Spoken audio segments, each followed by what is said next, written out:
কালপুরুষের রাশিচক্রের নবম রাশি হলো ধনুরাশি, যার অধিপতি গ্রহ হলো দেবগুরু বৃহস্পতি, যার ইংরেজি নাম হলো স্যাজিটেরিয়াস, অর্থাৎ যার বাংলা অর্থ বোঝায় সৎ এবং যথার্থ ব্যক্তি।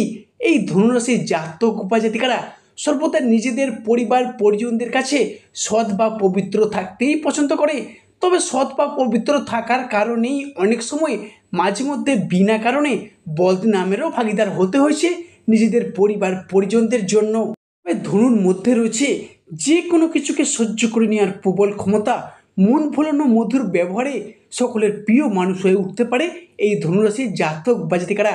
বাবা মায়ের ভালোবাসার প্রতি চিরকাঙ্গাল হন জন্ম থেকেই। হয়তো পরিবেশ প্রকৃতির কারণে সেটা সবসময় প্রকাশ করতে ভালোবাসেন না বা প্রকাশ করতে চান না, তবে অন্যের উপকারে এনারা সর্বদা ঝাঁপিয়ে পড়ার চেষ্টা করে এবং নিজেকে একই সিদ্ধান্তে স্থির রেখে সমাজে নিজেকে প্রতিষ্ঠিত করার লক্ষ্যে এনারা সর্বদা প্রস্তুত। তবে ধনুরাশির সামনে আসছে বিশাল বড় একটা পরিবর্তন, যার প্রস্তুতি কিন্তু আপনাদের এখন থেকেই নিতে হবে। ধনুরাশির কী কী পরিবর্তন আসছে, কোন কোন ক্ষেত্রে পরিবর্তন আসছে এবং কোন কোন দিক থেকে পরিবর্তনশীল ফলাফল হতে চলেছে আপনার রাশির উপর, সেই সমস্ত বিষয়কে কেন্দ্র করে থাকতে চলেছে আজকের আমাদের মূল আলোচনা। জয় কর্মফলদাতা গ্রহ শনি মহারাজের জয়, জয় অঞ্জলি পুত্র মহাবলী বজরং বলি হনুমানজির জয়। হরে কৃষ্ণ, রাধে রাধে। আজকে আমাদের এবিভিটি অ্যাস্ট্রো বাংলা বাস্তু টিপস ইউটিউব চ্যানেলে আপনাদের সকলকে স্বাগত জানাই। আশা করি আপনারা সকলে ভালো আছেন এবং সুস্থ আছেন। আজকে আমাদের বাংলা রাশিফলের আলোচনার কেন্দ্রবিন্দুতে যে রাশিটি থাকতে চলেছে সেটি হলো কালপুরুষের রাশিচক্রের নবম সন্তান এবং বৃহস্পতির আশীর্বাদগত প্রথম অবতার তথা ধনুরাশি। প্রিয় দর্শক বন্ধুরা, আজকে আমাদের আলোচনাটি থাকতে চলেছে প্রতিটি গ্রহ, প্রতিটি নক্ষত্র এবং প্রতিটি ছায়াগ্রহগুলির অবস্থান এবং নক্ষত্রগত ট্রানজিস্টের উপর ভিত্তি করে কোনো মন গড়া গল্প কিন্তু আমাদের ভিডিওর মাধ্যমে প্রকাশ করা হয় না। প্রত্যেকটি কথার যুক্তিপূর্ণ তাৎপর্য অবশ্যই পাবেন। প্রিয় দর্শক বন্ধুরা, আপনারা যদি ধনুরাশির জাতক বা জাতিকা হয়ে থাকেন, আজকের এই ভিডিওটি থাকতে চলেছে সম্পূর্ণরূপে আপনাদের জন্য। তো ধনুরাশি ভালো, ভিডিওটি মনোযোগ সহকারে মনোযোগ ভিত্তিতে স্কিপ না করে আপনাদের মূল্যবান সময়টিকে নষ্ট করে শেষ পর্যন্ত দেখার অনুরোধ রইল। ভিডিওটি যদি ভালো লাগে অবশ্যই একটি লাইক দিয়ে যাবেন এবং স্বয়ং শনি মহারাজের আশীর্বাদ পেতে কমেন্ট বক্সে অবশ্যই শনি মহারাজের একটি নাম নিয়ে যাবেন। দেখবেন আপনাদের চড়ার পথে প্রতিটি পদক্ষেপে প্রতিটি পর্যায়ে শনিদেবের আশীর্বাদ মাথায় নিয়ে চলতে পারবেন। প্রিয় দর্শক বন্ধুরা, আজকে 2025 সালের মধ্যম পর্যায়ে এসে ধনুরাশির জন্য এমন কিছু ভবিষ্যৎবাণী নিয়ে আমরা হাজির হয়েছি আপনাদের সামনে, যেগুলো যদি জানা থাকে আগামী দিনগুলিতে ধনুরাশির মানুষরা সঠিক দিশাতে পথ চলতে পারবে। এবং এই ভবিষ্যৎবাণীটি দেবগুরু বৃহস্পতি, স্বয়ং শনি মহারাজ, রাহুদেব, কেতু এই চারটি গ্রহ এবং ছায়াগ্রহগুলির অবস্থানের উপর ভিত্তি করে তৈরি করা হয়েছে। ধনু রাশি কালপুরুষের রাশিচক্রের নবম সন্তান হলো ধনু।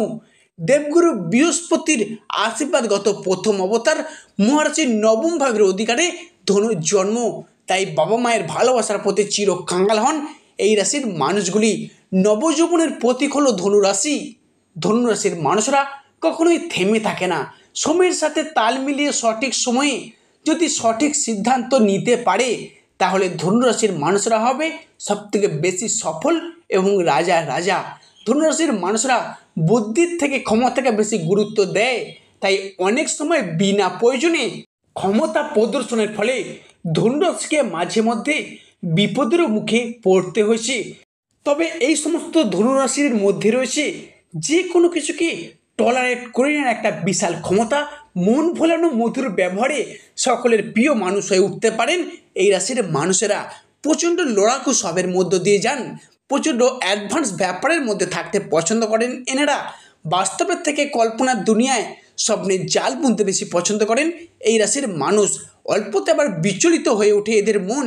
এই রাশির মানুষরা ঘর জমি পরিবারকে বুকে ধরে আঙলে রেখে বেঁচে থাকতে চায়, কিন্তু ঘর পরিবার বন্ধুবান্ধব এদের জন্য যতই ভালো করুক না কেন যথার্থ প্রতিদান কিন্তু এনারা পাচ্ছেন না, বরং মাঝে মাঝে বিনা কারণে বদনামের ভাগিদার হতে হয়েছে। এজন্য একে বলা হয় বিধির অবজ্ঞ বিধান। তবে ধনুরাশির মানুষেরা প্রিয়জনকে সবটুকু দিয়ে ভালোবাসতে জানে।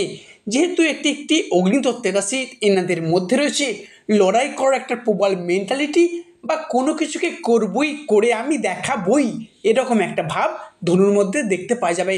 তবে এই ধরনের মানুষরা আত্মসম্মানকে বিশেষ গুরুত্ব দিয়ে থাকে।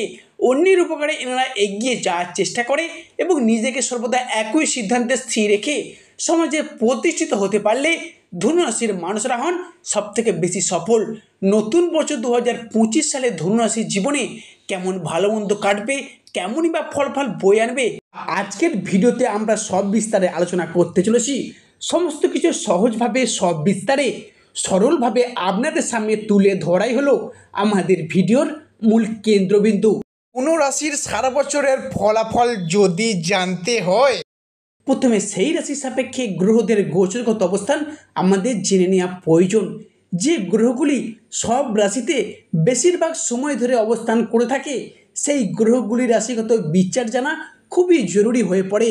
তাই আমরা প্রথমেই ধনুরাশির সাপেক্ষে দীর্ঘমেয়াদী গ্রহগুলির গোচরগত অবস্থান জেনে নেব। প্রথমে জানাবো দেবগুরু বৃহস্পতি সম্পর্কে। দেবগুরু বৃহস্পতি প্রত্যেক রাশিতে 1 বছর করে অবস্থান দিয়ে থাকে। বৃহস্পতিদেব ধনুরাশির সাপেক্ষেও 2025-এ একটি বছর অবস্থান করবে, তথা অক্টোবর মাস পর্যন্ত অবস্থান করবে। এবং দেবগুরু বৃহস্পতিদেব পঞ্চমপতি এবং অষ্টমপতি হিসেবে দৃষ্টি প্রদান করবে আপনার রাশির উপর। পঞ্চমপতি হিসেবে বৃহস্পতিদেবের নবমভাবে দৃষ্টি, যা কিন্তু ধনুর জন্য খুবই লাভজনক হতে চলেছে। বৃহস্পতিদেব ধনুরাশির প্রথম ঘরে, চতুর্থ ঘরে এবং নবমভাবে অবস্থান করছে। সেখান থেকে ধনুরাশির প্রথম ঘরে, তৃতীয় ঘরে এবং পঞ্চম ঘরে দৃষ্টি প্রদান করতে চলেছে। তাই বৃহস্পতির পক্ষ থেকে ধনুরাশির মানুষদের সর্বপ্রথম যে ভবিষ্যৎবাণীটি উঠে আসছে তা হলো, বৃহস্পতি যেহেতু প্রত্যেকটি মানুষের বারচাটে নৈসর্গীয় শুভ একটি গ্রহ, তাই বৃহস্পতিদেব প্রত্যেকটি মানুষের জীবনে কিছু না কিছু শুভ ফল দিতেই থাকে বা শুভত্বের সঙ্গে জড়িয়ে থাকে। তাই বৃহস্পতিদেবের মতো এমনই একটি গ্রহ যখনই আপনার রাশিতে প্রবেশ করবে, যার ফলে আপনি যে অসফলতার মধ্য দিয়ে যাচ্ছিলেন, কিছু করে দেখানোর দিক থেকে শুভ ফল পেতে ব্যর্থ হচ্ছিলেন এবং কিছু কাজ করছেন কিন্তু শেষ মুহূর্তে গিয়ে সেটি যেন আটকে যাচ্ছে, বা আপনি কোনো পরিকল্পনা আপনি কাজ করতে চাইছেন সেটি করতে পারছেন না, বারে বারে ব্যর্থ হচ্ছেন, সেই সমস্ত দিক থেকে আপনাকে এবার ভীষণভাবে রক্ষা করবে বা শুভ ফল প্রদান করবে। তাই নিজের ক্রিয়েটিভিটিটাকে জগৎ সভায় মিলে ধরার শেষ সময় এসেছে, কারণ বৃহস্পতিদেবের আশীর্বাদ আপনাদের সঙ্গেই আছে। ধনু রাশি বা স্যাজিটেরিয়াস রাশির সাপেক্ষে ধনুরাশির মানুষদের জন্য পরবর্তী যে ভবিষ্যৎবাণীটি উঠে আসছে তা হলো, বৃহস্পতি হলো আমাদের জ্ঞান, আমাদের প্রজ্ঞা, আমাদের ধর্ম, আমাদের আধ্যাত্মিকতা, গুরুজনদের প্রতি সম্মান, শ্রদ্ধা, ভক্তি, বাবা মায়ের সাথে সুসম্পর্ক, অর্থ ইনকাম, অর্থ প্রাপ্তি, অর্থ সেভিংস, আমাদের দীক্ষাগুরু, আমাদের পথ প্রদর্শক, সমস্ত কিছুই যদি বলতে হয়, সমস্ত কিছুই হলো বৃহস্পতিদেবের হাতে। তাই যতদিন বৃহস্পতিদেব ধনুরাশির নবমভাবে এবং ভাগ্যভাবে থাকবে, ততদিন ধনুরাশির মানুষদের বিভিন্ন ধার্মিক ক্রিয়াকলাপ, ধর্মের প্রতি ভক্তি, যে কোনো মানুষদের সঙ্গে সুসম্পর্ক, সমস্ত কিছুতে তিনি অ্যাক্টিভ থাকবেন। এবং অনেকে মামলা মোকদ্দমার কাছে চিন্তিত আছেন, সেই সমস্ত সমস্যার অবসান এবার ঘটাতে চলেছে স্বয়ং বৃহস্পতিদেব। ধনুরাশির মানুষদের সাপেক্ষে পরবর্তী যে ভবিষ্যৎবাণীটি দেখতে পাওয়া যাচ্ছে তা হলো, ধনুরাশির পঞ্চমপতি, রাশির চতুর্থপতি হিসেবে বৃহস্পতি ধনুরাশির নবমভাবে অবস্থান করতে চলেছে।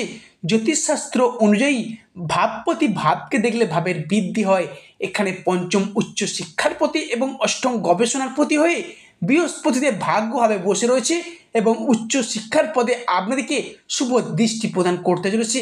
তাই 2025 সম্পর্কে এই রাশির সাপেক্ষে তরুণ প্রজন্মের কিছু মানুষ আছেন যারা উচ্চশিক্ষা বা কোনো গবেষণার প্রতি শিক্ষা বা কোনো কাজে যদি মনোনিবেশ করে থাকে, তাহলে সেটা ধনুরাশি বা ধনু লগ্নের জন্য মজবুত ভাগ্য নির্ধারণে সহায়ক হবে এবং উচ্চশিক্ষা বা চাকুরির জন্য আপনাকে বাড়ির বাইরে, এলাকার বাইরে, দেশের জন্য সুযোগ এনে দিতে পারে, সেটা আপনি হন বা আপনাদের সন্তানেরা হোক।